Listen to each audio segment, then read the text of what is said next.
Hello, രാവിലെ അടുക്കളയിലോട്ട് വന്നപ്പോഴത്തേക്കും എനിക്കൊരു മുട്ടൻ പണി കിട്ടിയിട്ടുണ്ടായിരുന്നു കേട്ടോ. വീടിനകത്തും പുറത്തും ഒരുപോലെ ഉറുമ്പായിരുന്നു. അത് നല്ല കടിക്കുന്ന ഉറുമ്പായിരുന്നു കേട്ടോ. ചോരൻ ഉറുമ്പാണെങ്കിൽ നമുക്ക് എങ്ങനെയെങ്കിലും പോട്ടെന്ന് വെക്കാം. ഇതങ്ങനെയല്ല. പിന്നെ DDT പൊടിയൊക്കെ തപ്പി നടന്നു, പക്ഷേ ഇവിടെ ഒന്നും കണ്ടില്ല. പൊടി തീർന്നിട്ടുണ്ടായിരുന്നു. പിന്നെ കുറച്ച് മഞ്ഞൾ പൊടിയൊക്കെ വിതറി കൊടുത്തു. മഞ്ഞൾ പൊടി ഇട്ടാൽ പോകുമെന്നാണ് കേട്ടോ പറഞ്ഞത്. അങ്ങനെ കുറച്ച് മഞ്ഞൾ പൊടിയൊക്കെ ഇട്ട് കുറേയൊക്കെ പോയിട്ടുണ്ടായിരുന്നു. അങ്ങനെ ഒരുപാട് സമയം അതിന് വേണ്ടി വേസ്റ്റായി. രാവിലെ കഴിക്കാൻ വേണ്ടിയിട്ട് ഇഡ്ഡലി ആയിരുന്നു. മാവൊക്കെ നല്ലതുപോലെ പതഞ്ഞ് പൊങ്ങി വന്നിട്ടുണ്ടായിരുന്നു. അതിൽ കുറച്ച് ഉപ്പ് സോഡയൊക്കെ ഇട്ട് കലക്കി ഇഡ്ഡലി തട്ടിലോട്ട് മാവ് കോരി ഒഴിച്ച് ആദ്യത്തെ തട്ടിലെ ഇഡ്ഡലി ഇവിടെ പുഴുങ്ങി കിട്ടിയിട്ടുണ്ട് കേട്ടോ. വിറക് നമ്മൾ അങ്ങനെ എടുത്ത് വെക്കുന്നത് ഉണങ്ങാൻ വേണ്ടിയിട്ടാണ്. ചില ആളുകൾക്ക് ചിലപ്പോൾ അത് പിടിക്കത്തില്ല കേട്ടോ, അതുകൊണ്ടങ്ങനെ എടുത്ത് പറഞ്ഞതാണേ. പിന്നെ വാപ്പാക്ക് ഇൻസുലിനൊക്കെ എടുത്തതിന് ശേഷം കാപ്പിയൊക്കെ കൊടുത്തു. മോക്കും കാപ്പിയൊക്കെ കൊടുത്തതിന് ശേഷം ഞാൻ മുറ്റം അടിക്കുകയാണ് കേട്ടോ. ഇന്നത്തെ കാലാവസ്ഥ നല്ല ഒരിതായിരുന്നു കേട്ടോ, കാരണം വെട്ടവും വെളിച്ചമൊക്കെ ഉണ്ട്, മഴക്കോളൊന്നുമില്ല.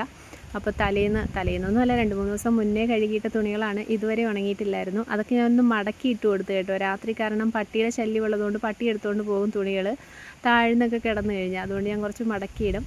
പിന്നെ വെയിലത്തെല്ലാം പറക്കി ഇട്ട് കൊടുത്തിട്ടുണ്ടായിരുന്നു. മുറ്റമൊക്കെ അടിച്ചങ്ങ് അകത്തോട്ട് കയറിപ്പോയി. പിന്നെ കൊച്ചിനെ സ്കൂളിൽ കൊണ്ടാക്കിയിട്ട് നേരെ കുറച്ച് സാധനം മേടിക്കാനുണ്ടായിരുന്നു. കടയിൽ കയറിയപ്പോഴത്തേക്കും അനിയത്തിക്ക് ചെറിയൊരു തലകറക്കം കേട്ടോ. പിന്നെ ഉടൻ തന്നെ ഹോസ്പിറ്റലിൽ കൊണ്ടുപോയി. എനിക്ക് തോന്നി BP കുറഞ്ഞതായിരിക്കുമെന്ന്. പക്ഷേ BP കുറഞ്ഞതല്ല, ബ്ലഡ് കുറവായിരുന്നു കേട്ടോ. പിന്നെ മെഡിസിനൊക്കെ തന്നു. നേരെ വീട്ടിലോട്ട് വന്നിട്ടുണ്ടായിരുന്നു. വന്നതിന് ശേഷമാണ് അരിയൊക്കെ അടുപ്പിലോട്ട് ഇട്ടത്. പിന്നെ ഒരു എരിശ്ശേരിയൊക്കെ ഉണ്ടാക്കി. ചെറുപയർ ഇരിപ്പുള്ളായിരുന്നു കേട്ടോ, അതുകൊണ്ട് ചെറുപയർ എരിശ്ശേരിയൊക്കെ ഉണ്ടാക്കിയിട്ടുണ്ടായിരുന്നു.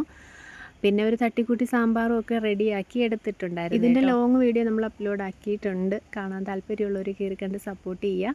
അപ്പോൾ നാളെ മറ്റു വിശേഷങ്ങളൊക്കെ ആയിട്ട് കാണാം. ഇതുവരെയും സപ്പോർട്ട് ചെയ്തതിൻ്റെ എല്ലാ കൂട്ടുകാർക്കും ഒത്തിരി ഒത്തിരി നന്ദിയുണ്ട്. ഇനിയും സപ്പോർട്ട് ചെയ്യുന്നുള്ള പ്രതീക്ഷയോടുകൂടി ബൈ.